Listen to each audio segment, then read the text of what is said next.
2 నెలలు అవుతుంది. Light weight గా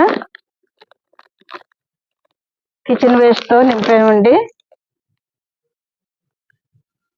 కొద్దిగా వేపిండి వేసండి, అలాగే కొంచెం డ్రై డ్రమ్ విరిడి వేస్తున్నానండి.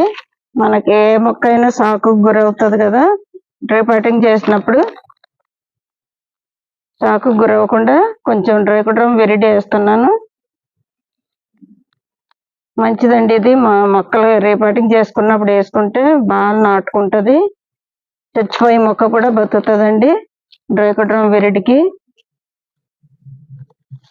అలాగే ఎసమ్ సాల్ట్ కూడా వేస్తున్నానండి కొంచెం.